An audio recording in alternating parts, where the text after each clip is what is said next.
Dear students, this lab is about secondary structure prediction, in which you will study about Chou-Fasman method, Gore method, and PSIPRED server. For Chou-Fasman and Gore method, you should go to this web link here, which is from the University of Virginia, and you can select various methods over here. So first one is Chou-Fasman secondary structure prediction, and we'll use one protein sequence here, and make sure that this is in FASTA format. So I have put in this greater than sign and given the name for this sequence, and then submit sequence. So this is the result output, and you can see that the sequence is divided into helix, sheet, and turns.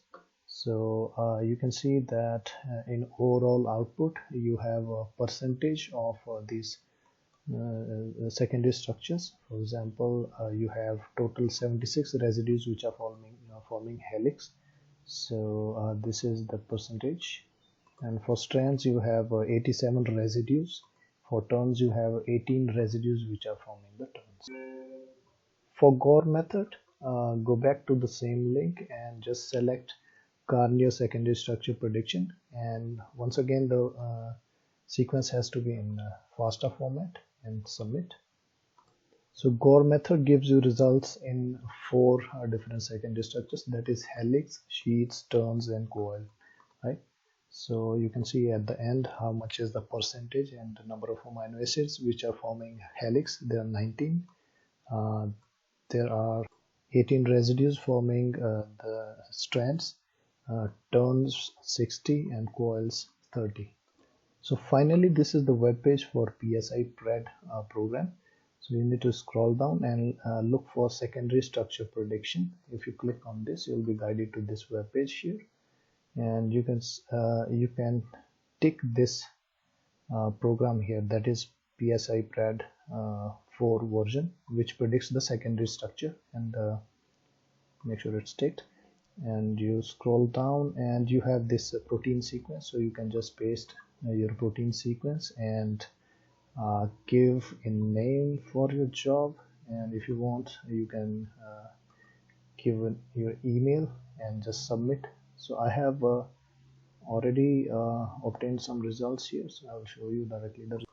So you can see the output is in different colors, and the yellow ones, they are forming the strand regions in the sequence, and there are 2 pink color segments which form the helix, and rest are coming under the category of coil secondary structure.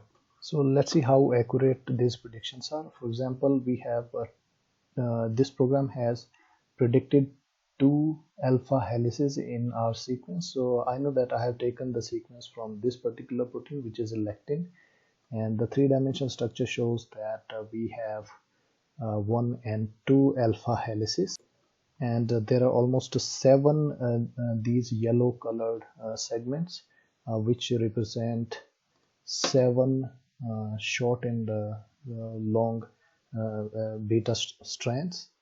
So in this way you can compare the results of secondary structure with your actual 3-dimensional structural data, and be sure that these methods, they work for your unknown sequences which do not have X-ray crystallographically experimentally determined structures for your protein sequence. So that's all for secondary structure prediction.